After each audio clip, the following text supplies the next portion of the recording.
Hello, it's Debbie Gilbert from the Business Awards Show, and I'm also the founder of the Best Business Women Awards and the Best SME Awards. And today I am joined by Bronia Thomas. Bronia is the founder and CEO of the Global Lab Expert Group and also known as GLXG Limited. And she's been in business for 2 years now, coming up. And she was the gold winner for the Best Businesswomen Awards in the Best New Business category. Now, her business specialises in connecting patients with medical practitioners and laboratories in order to give them the opportunity to get the very best diagnostic tests available and help them on their healthcare journey. So we're going to talk to Bronia about what on earth made her set up this business, because it's so intriguing to me, and more about what the business actually does and her journey so far over the past 2 years and what role awards have played in that journey. So welcome, Bronia. Thank you very much, Debbie. I'm really pleased to be with you today and having the chance to sort of tell my story. Yes, so let's hear that story because you have a marketing background, Bronia. I do. So, what on earth made you set up this business? Because it is Yeah. so left field from marketing, isn't it? Absolutely. It's a complete step away, and yet there's huge commonality. So uh, the story really is, and I suppose for your listeners to sort of understand my background, I obviously don't sound British, so I am Canadian by birth and by raising, and came over to the UK in 2000.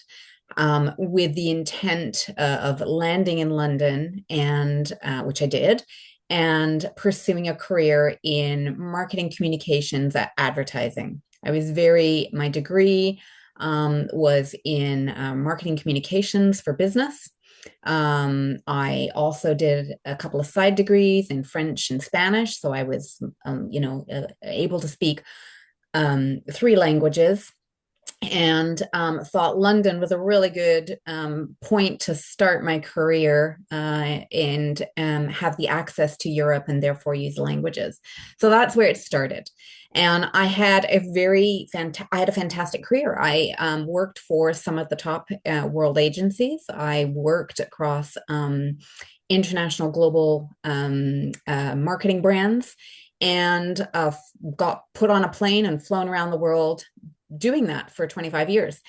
And I had a son, and I got what I thought at the time was burnout, which you get was sort of from traveling around the world and raising a young son and doing everything that one does when you are pursuing career. And I've always been very ambitious in sort of not to ever own my own company. In fact, that wasn't ever the intention, just in terms of my own pursuits, both academic and career.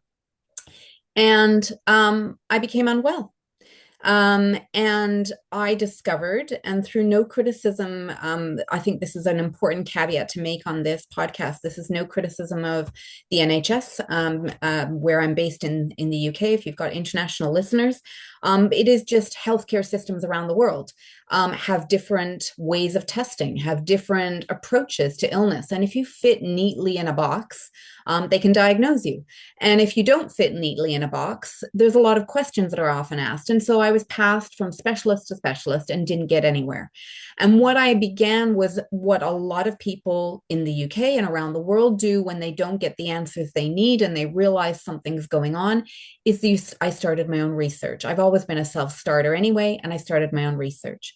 And what ended up happening, without going into what the diagnosis was, etc., but I eventually got diagnosed through a London doctor that was working with a German laboratory at the time, and discovered that I could get answers, and I could get answers that I hadn't got. Now, I had to pay for it, and that's a whole other story in and of itself, because private healthcare isn't accessible to all.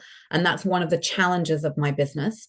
But what I discovered was that I was now part of a huge group of patients that are out there that are looking for answers because they haven't found what it is to get them better.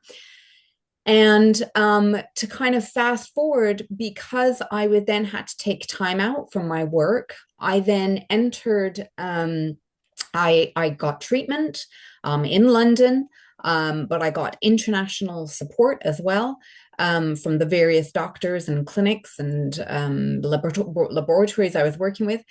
And it was really, do you know what? Life sometimes just brings these opportunities and you don't really realize it. I never intended to end up where I am. I was going to have the career I had until retirement, just progressing within that industry. But what happened was I was unwell, and I got to know the doctors who were treating me. And one of them one day in the clinic in London turned around and said, you know what, we could do with your help. Would you mind helping us? And it was on marketing, communications, and business for their clinic. Okay. And that began a journey of me actually getting into that vertical sector, which was private healthcare, being introduced through a couple of lovely men that I still work with that are one's originally from South Africa, but lives here in London. One's British. There's a whole mix of international people I've met within this private healthcare industry. And what ended up happening was I bounced between. So I started a freelance business while I was unwell, realizing I still needed income. And I had a couple of contacts, and I then got a lovely opportunity as I was getting better to start lecturing. So bit by bit, the career I'd left behind, I was able just to keep myself. I was trying to pay bills, and what I started doing was I started just putting feelers out there and saying, yes, I'm here and I can do some marketing communications work from home. I was doing virtual work before COVID hit. So actually COVID, I transitioned through quite nicely. And what ended up happening was that I found that this field of private healthcare were brilliant at private healthcare. Doctors know what they're doing for the most part. Doctors know what they're doing. Patients do most of the time find them. Laboratories are there doing what they do really well. But what I found was a gap of the entire skill set I had, which was how do you market? How do you communicate? How do you connect people? Because although it sounds terrible to say, let's market healthcare, all that marketing actually is it's joining the dots. You have a product or a service, and so the private doctors out there, the laboratories that have answers, the patients that need communications, the social media groups that exist out there to support patients. There's a lot of patient charity groups out there, from long COVID to infectious diseases to cancer groups, whatever that is. There's an enormous network that has self-started, whether they are charitable or whether they are profit driven. But what happens is so often they don't talk to one another. And from my background of how do you get a message out? How do you engage with people? Well, all I started doing was turning it on myself of I was the patient and I wasn't getting communicated to, and I didn't know where to go, and I didn't have the answers. And I ended up working with, because I didn't do this all on my own. I don't think any business out there does do it. We are in the same way that it takes a child to, a village to raise a child, as they say. I think it takes a village, a community to raise a business. So I cannot stand on my own 2 feet and say I did this completely alone, because at each point in my journey, there have been many people that have taught me, mentored me, guided me, given me information, worked with me, collaborated. And out of all of that, rose my business as a freelancer. And I did that for about 3 years, working within this private healthcare industry. And then a conversation and an opportunity raised itself at the end of 2023, and I opened 2024. And what it enabled me to do was it enabled me to take everything I had learned over those past 3 years, plus the career background, and open a business that went originally, I mean, gosh, everything was from my kitchen table. You know, think about COVID when we were all joking about wearing business shirts on the top and then pajamas and slippers on the bottom.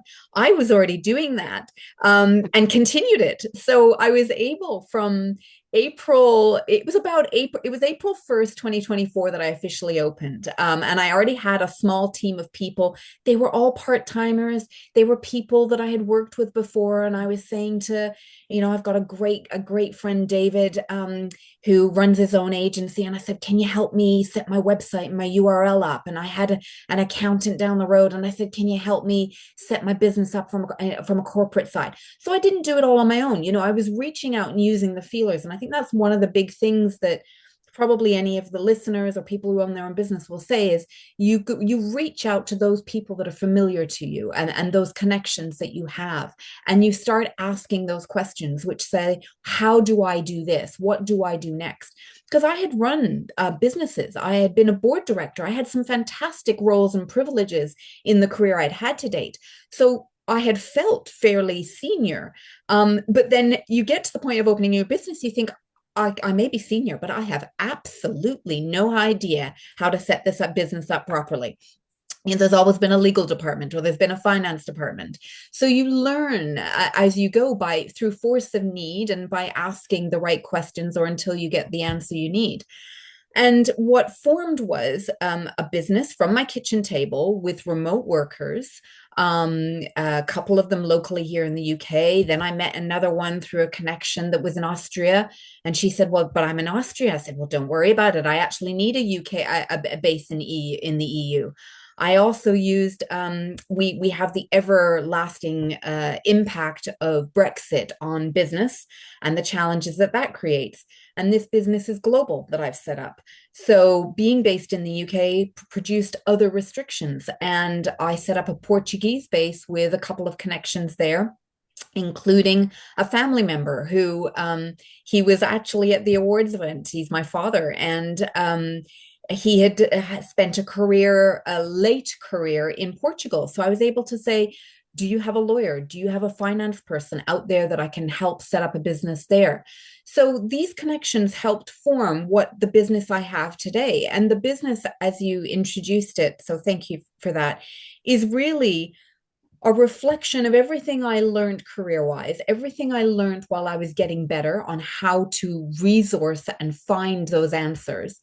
And what I'm in the process of creating, it's fully functional now, but nothing is static and it's continuing to grow. And I've got so many ideas and plans for 2026. It's now just about making them happen. But what I've now got is I've got a business that effectively I can say, bar a couple of countries where I haven't yet worked out the logistics. One of them's Australia because of flight time. I have a business where and to your listeners so they actually understand what it is.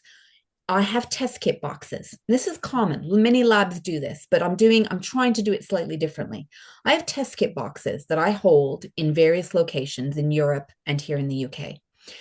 And I have a fantastic laboratory and facilities that I have access to. A great partnership and other ideas in terms of partnerships for this year moving forward.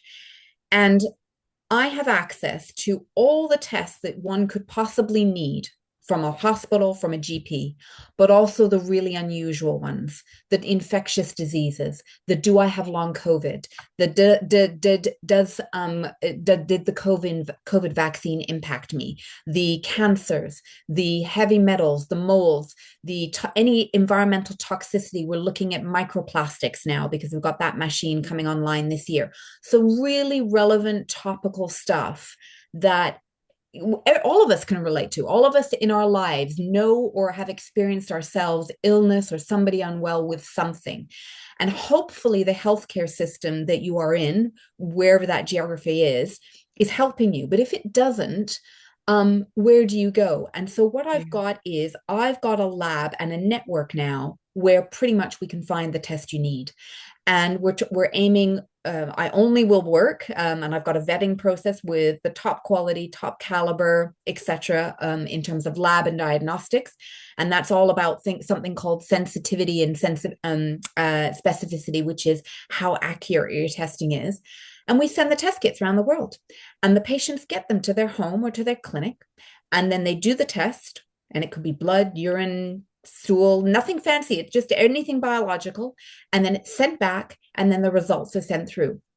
And what that's doing is I have filled a gap, which I didn't even know existed until I experienced it myself. So, what I say to people when I meet doctors is I operate in the space in between. I am not a medical professional. Many of Mm. my team are not medical professionals. They're financiers, they're organizers, the logistics, they're customer service people. I have a fantastic team, but none of us have a medical qualification. But we work with those that do and that are Yeah. at the top echelon of their trade. So they have knowledge that I could never hope to have.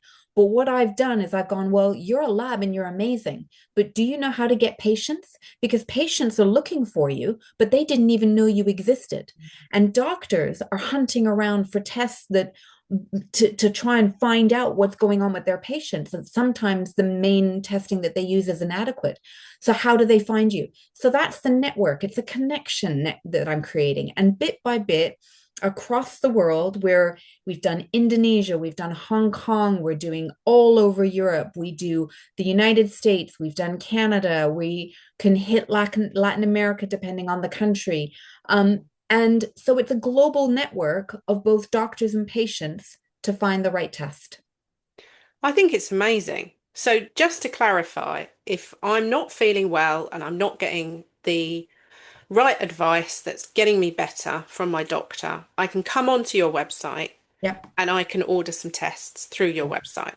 So, I don't Or need a doctor's letter to do no, no, no, because the world of private healthcare, and this is one of the challenges, is private healthcare to a great degree is unregulated, and I Yeah. think that's a very big challenge because you get mainstream healthcare services, I'm using the NHS because I went through the NHS, but Yeah. remember I'm from Canada, so Canada's no different, Mm. France is no different, so this is not to malign anybody No. within the NHS at all. But the NHS reached a point with me where they said, we've done all the testing. We can't find what's wrong with you.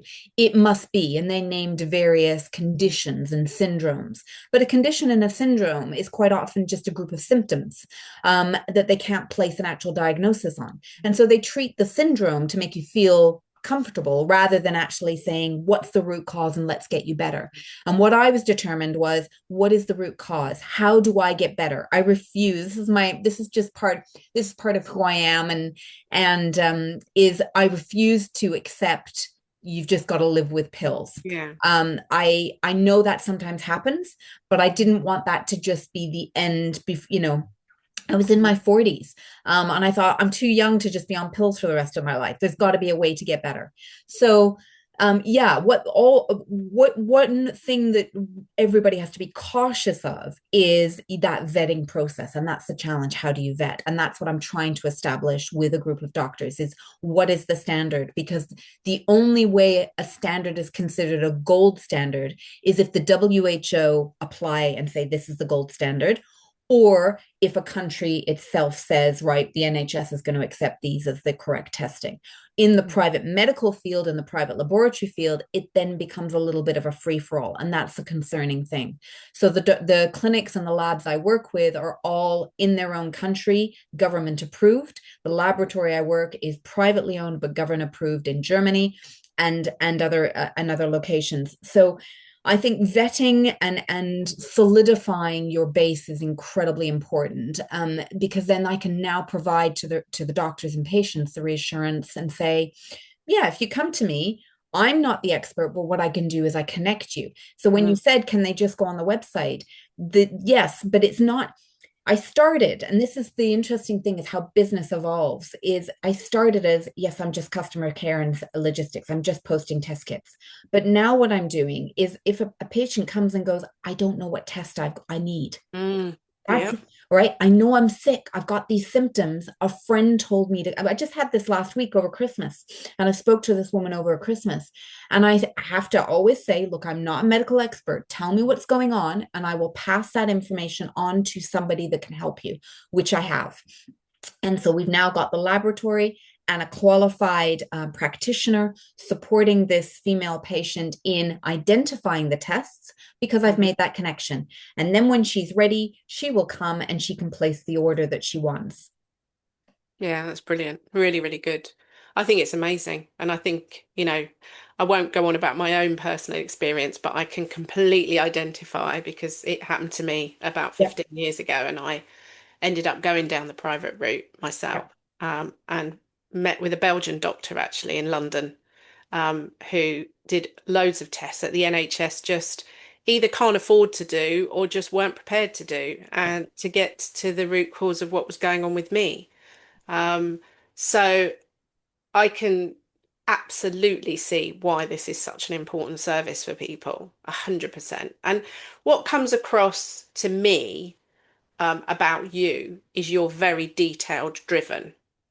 And that is such an important quality in an entrepreneur, is to, that you have gone to the nth to find the best people and to have a credible process in order to select the right laboratories and the right medical practitioners to be on your website.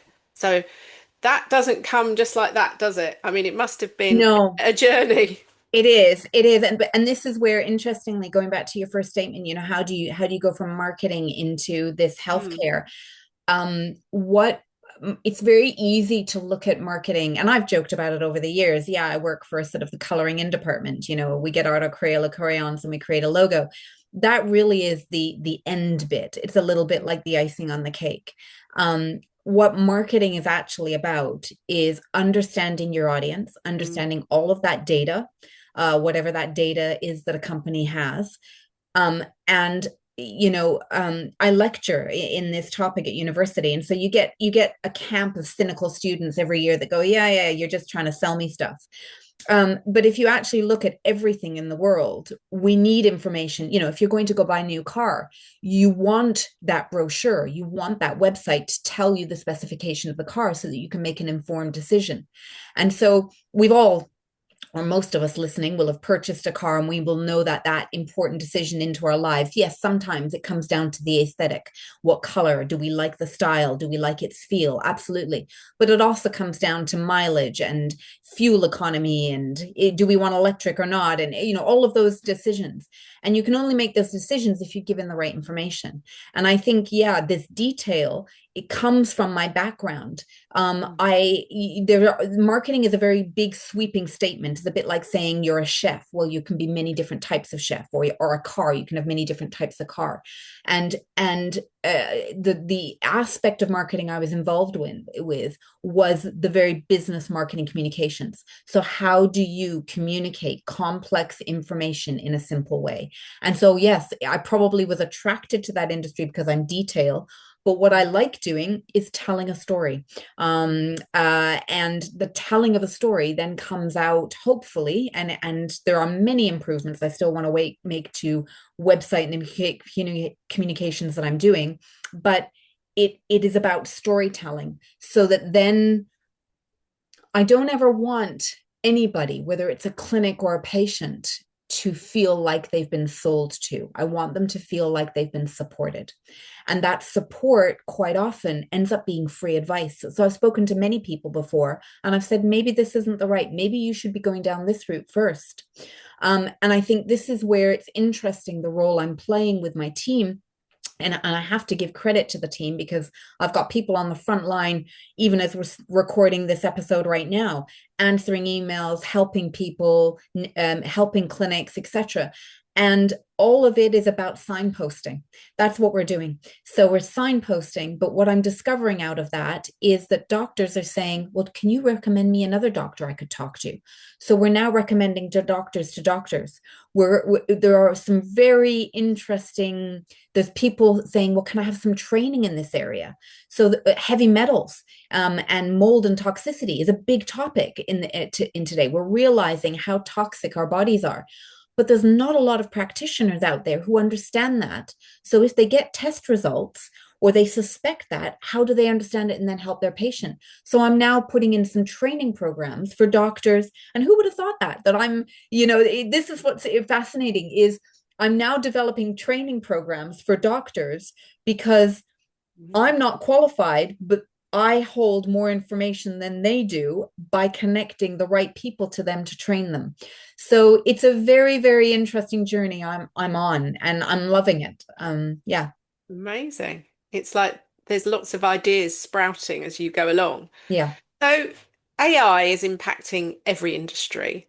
yes. So how is AI impacting your business and how are you utilizing it? Okay, so this it's a very interesting question because yes, and both in my AI is impacting everywhere, and I, like everybody, am learning. I don't think there are few probably outside Silicon Valley and the confines of some of the UK AI infrastructure networks that are being created that really know what's going on. I think we're all dabbling in it and all trying to get to grips with it. But I think in order to answer your question, there's probably a couple of stories I can tell you. The first is that the way we need to all look at AI is that it's not just Chat GPT. Hmm. That tends to be the first thing that we all think of, and Sam Altman has built a very good brand in that way. If I look at it from a marketing perspective, everybody sort of, many people look at it that way. But AI is actually a collection, an enormous collection Hmm. of intelligent applications that are being built and programmed as we speak. And we know, if from listening to the news, we know that California is going up against China, and it's a big race. But then you consider the other countries, and then there's a number of other factors to be considering. And I'll bring this back to healthcare shortly, but I think it's probably good to just start with an overview of sort of my view on AI and the reading I've been doing and the learning and the lecturing. Um, and if you have a look at every other country, they're really going to struggle because AI requires enormous warehousing capacity. It requires enormous energy. It requires enormous brain investment. So you need the people on the ground who are technically savvy to be able to build it. And so what you've got the start of, and we're already quite advanced, Western and Chinese dominance, or American and Chinese dominance in the AI space. France apparently tried to start considering building one, but just literally infrastructure, people, etc. So if you break down every country in the world, for them to create their own AI is going to be a big challenge. And so there's a lot of debate that's happening online. And I went to a very interesting talk in Soho House in London about a month ago, where somebody who'd worked on DeepL for 10 years, he's written a book, and I can pass you the book reference after if anybody's interested. Fascinating man. And he is now working for the UK government on AI security, because one of the things, as we know, without sort of making any political comment, is that the race is meaning that we are racing so fast globally on developing AI that some of the guardrails, and we use the word guardrail to imply the rules and regulations and data protection and all those things that are important to protect the individual and to protect even international security, not just individual security, aren't necessarily being put in place. And so interestingly, your listeners might be interested that UK is one of the leading countries that's working on AI security and guardrail development.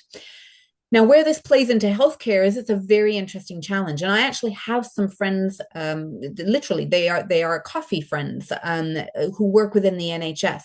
And we've had round the table coffee discussions on AI within the NHS and within healthcare. And any government organization within the UK and internationally is really grappling with this challenge of how do you embrace AI to support healthcare and infrastructure, particularly given that many healthcare systems, not just the NHS, are struggling with money. So how do you embrace it? Because it could make time and cost savings. And yet at the same time, the minute you hand over data, and this is what we all need to be aware of, it's not going into a UK protected pool unless it's a closed AI UK owned system. Mm. It's going into the American predominantly AI network. So one of the challenges I've got is I have been approached multiple times already, particularly by a very interesting man in California who is a doctor. He runs a clinic in the US, he runs a clinic within Silicon Valley, and he is very connected to the AI space in healthcare. And he is building a platform at this present time with a huge investment in the US. Um, and the platform is to take diagnostics and put them into AI and allow AI to start reading and developing and understanding them so that you could, in theory, end up, here's the vision of the future. It's not even, it's already being tested, but it's not there yet. The vision of the future is that you could go get your blood test and those results go into AI, and AI gives you the results, and AI then diagnoses you, and AI then faster. And it's already being proved in X-rays for breast cancer, and they've been trialing it in lung, that AI is as quick or sometimes quicker than the best technical consultant in terms of reading early breast cancer or lung diagnostics. So there's some really incredibly positive moves that are being made within this field. And being the person I am and coming from a very marketing way, this marketing background is digital. It's also social media. So I always had to be and stay on the edge of things. Even if I can't do it myself, I've got to know enough to be able to talk about it and be informed. And this is part of what I lecture with a university is this constant movement of change, particularly in the digital and social form and now in AI. And where I'm fascinated by how you take a business such as a laboratory and even the work I'm doing and how you put AI into it. And I had a conversation 3 nights ago with so over Christmas, over the New Year period, with this doctor in the US, in California. And what he is proposing is that his platform in the US starts to spread out across Europe. Now, why is that important? It's important because you do not want an AI diagnostic model to be only built on US patients and the blood of US patients. Otherwise, it is not a globally representative AI sample. And this is one of the challenges. You pick culture, you pick language, you pick any field that any of your listeners are involved in. If AI is only fed the data from one country, it becomes very biased. Yeah. And so what we need is an unbiased future if AI is going to be as helpful in the medical field as possible. But in it is inherent problems and risks, and I won't go into it deeply because it's a podcast in its own right. But the risks are, how do you so far I can assure all your listeners, in case they're concerned, so far certainly of what I'm aware of, my network is not feeding data into AI. But if it does, how do we do that in a safe, secure manner, given that the acceleration of AI is that it is leaping over the boundaries of data protection? So how do you put data in and for it to remain anonymous? But actually it can't be anonymous because, Debbie, if you want to know your results and you want to know what's wrong with you, I also need to know that your name is Debbie Gilbert. I need to know your date of birth. I need to know where you live. I need to know any of the other data that you input in order for me to give you a health picture back of what might be going on with you that's relative to your geography, your lifestyle, and your genetics.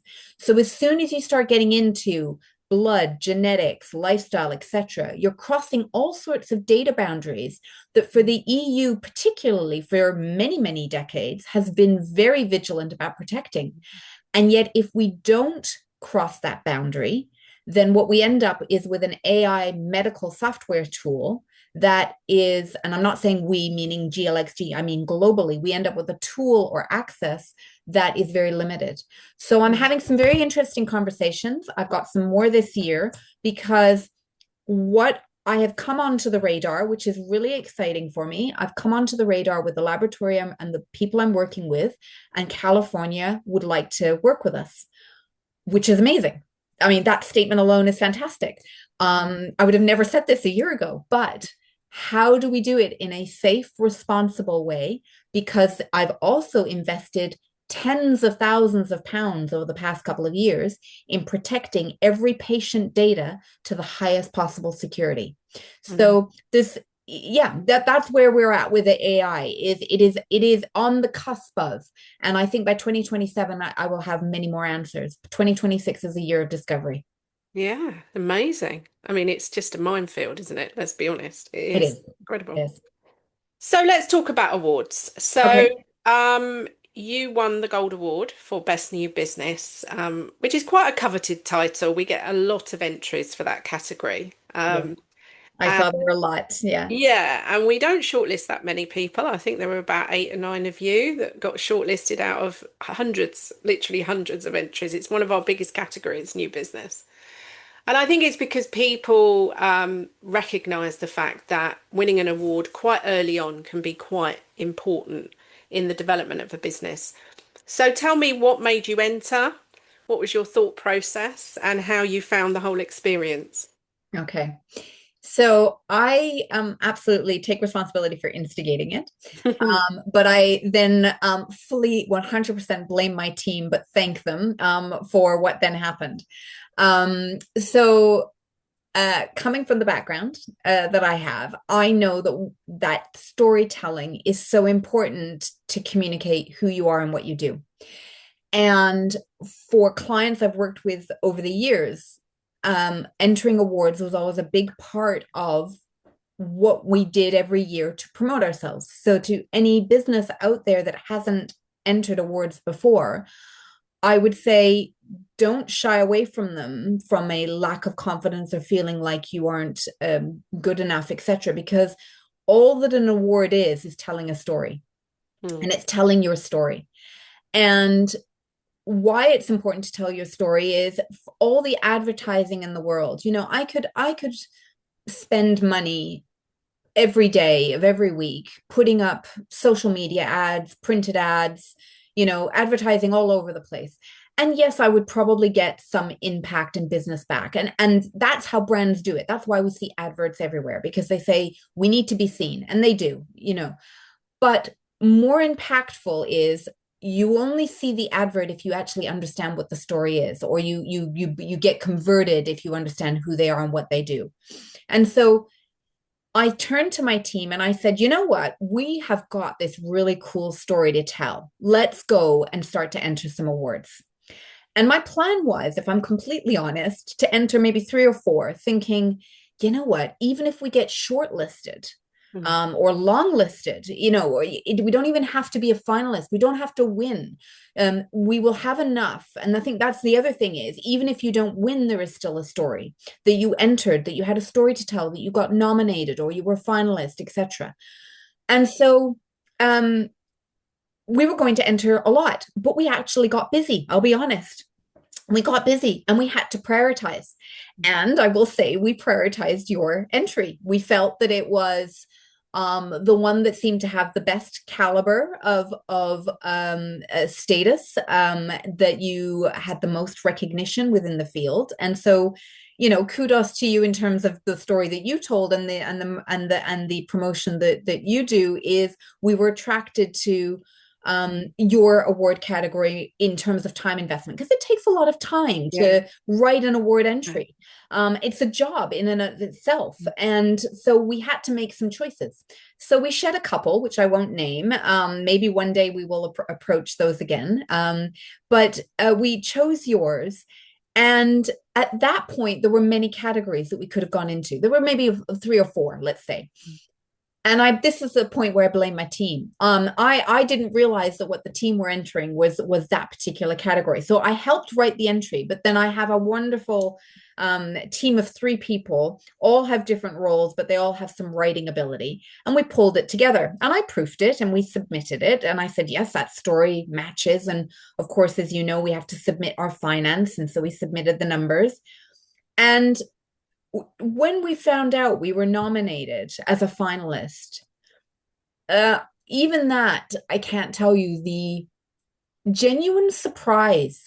Genuine surprise and then complete joy that all of us had. We were so excited because and I'll go on to sort of mention about the gold in a second, but I think what you as an interviewer need to realize, and also again, listeners, if you at all have ever thought about doing it, is to know that you're picked means that your story had something. Mm. And it's not to say, I think I never considered myself, and in many respects, I still don't consider myself an entrepreneur. I consider myself that had a career and a background and a drive and a great opportunity. And I just went, you know what? Let's just go for it. What I consider myself is that I walked through a door that was opening. Um, and telling that story of what I found on the other side of the door when I walked through it was easy because it's what I do every day. Knowing and having the recognition that somebody thought, you know what, that is a really good story was amazing. And so I said to my team when we went to the evening, which was a fantastic awards ceremony, so thank you for that. I said, do you know what? It doesn't matter if we don't win. Let's just go out. We have very few team meetings because we're still an SME as a business. We may be global, we may be doing huge things, but we're a team of 9 people. Not everybody's full time. We're only a team of 9, and we're covering this entire globe with service. Um, and I said, let's just get together and have a good time. So I flew a couple of people in, people came up on the train, and we had a fantastic evening. To then be nominated, and I know a lot of people were like, oh my goodness, I didn't expect to win. The videos, somebody caught my face, You were a bit like, it was complete shock yeah. because um I have a lot of confidence in talking about subject matter. And I love the conversation that we've had today. And hopefully, some of the stuff that I've imparted has been of interest to your listeners. But I don't consider myself somebody that is, I've never considered that what I've created is of a gold standard. I want it to be, absolutely. And I want the people who use our service for it to be gold. But to win it, it felt like validation that we were on the right track. And I think Yeah. that to kind of answer one of the questions you said earlier about how has awards impacted us, we're still in that process of telling our story. So Mm. how we're using it, I can't say right now that it's driven this many more sales or this No. much more impact. But what it's done is it's widened our ability to tell a story to a group of people of, you know what, not only do we do this, not only do we do that, not only can we do this for you, but you know what, we were recognized in 2025 as being Yeah. the best new business. And those stamps, those stamps of authority, those stamps of awards, those accreditations, whatever that is, whatever industry you're in, matter because it immediately imparts trust, Mm. um, greater trust and greater belief that, okay, the person I'm dealing with must know what they're doing. Yeah. And in return, what it's given to me and definitely my team is confidence. Mm. It's given me, when I stood there on the night holding the award, I think it felt overwhelming. It was sort of, and I can't even remember what I said in that post video chat that I did in the room that you took us off to afterwards. But what I do know is in the days and weeks that followed, and I can see it where I'm sitting right now, having the awards sitting here at home. Home is still HQ. It won't be. We will have a formal office soon, I hope. But it's a validation that I'm doing something that matters and that I'm on the right track. Yeah, and I think that's such a key part of this journey that you're on because, our judging panel, and I don't say this lightly, they are all incredible business experts, all of them. I mean, I'm very fussy who is on my judging panel. And if you look back at your judges' comments, it was so lovely to read that, what they said about you. And you literally lifted yourself off that page. And people really got a sense of who you are and what this business does and who it helps. And I think it's quite unique in what you're doing as well. And that would have definitely piqued their interest because anyone who's doing something that's slightly different, more revolutionary, but has also put a lot of thought into the planning side and the execution, It's so important and in running a business. And I think that came across in your entry for sure. So well done.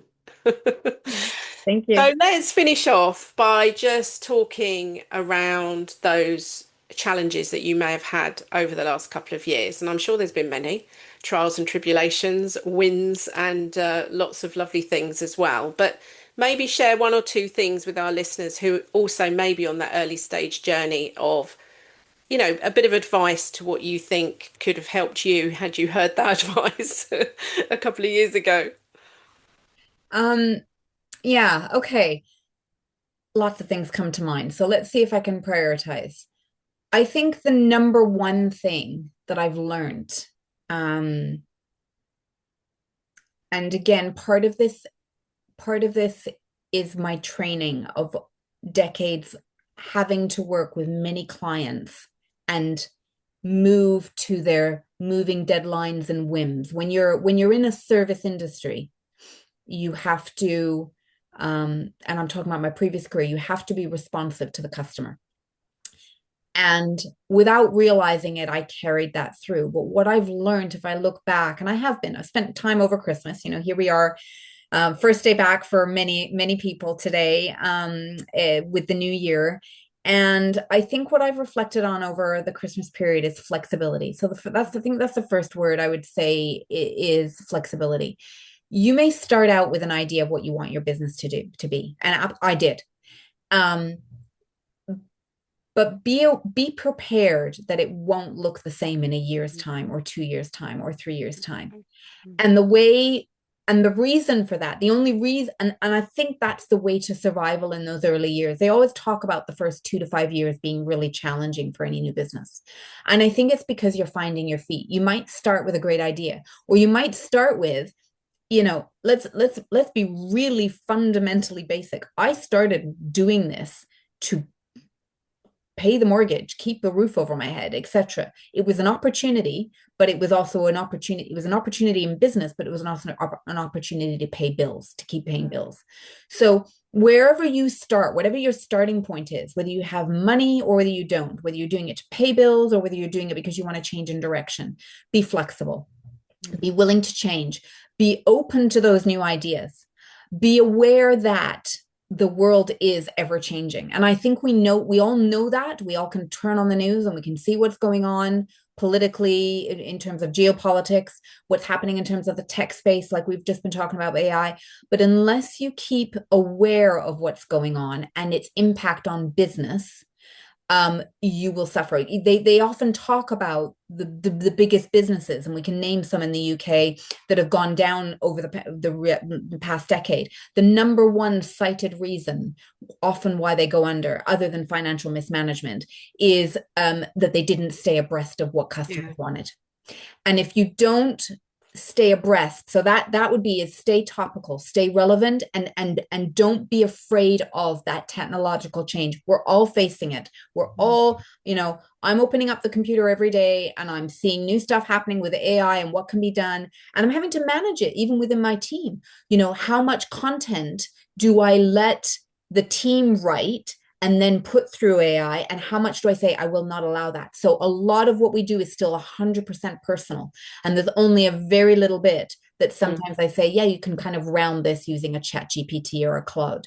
So be very careful of the AI tech that you're using. Keep it personal. So I would say be flexible, keep it personal, because personal and real are going to be incredibly important in the future, given that already our kids are watching videos and it's AI generated. So what's real, what isn't? Stay real, stay personal, be flexible. And I think the other one, which is quite a boring one, but I've used a lot of financial, legal, technical support. And what I would do is build your infrastructure of your business from the start. And that's so easy to say because it sounds like, well, of course I need to do that. But what we tend to do as business owners is we start working. And what we do is we prioritize the customer, which is absolutely the right thing to do. And we say, Yeah, yeah, I'll get that document done later. Yeah, yeah, I'll get that contract done later. Yeah, yeah, I'll agree with my supplier X and Y later. So, whatever those agreements are that you have in place, we tend to often go in the early days on gentleman's agreement or I'll get round to it. But if you don't allow yourself time to set your infrastructure up, I've got somebody who's helped me enormously in recent months, and he said, what businesses tend to do from the start is they go and build a beautiful sandcastle, and then the waves start to come in. And the waves start to come in, and all of a sudden you go, oh my God, my turret's falling down, or this is falling down. And what then people do is they go then go, oh yeah, I should have built a moat.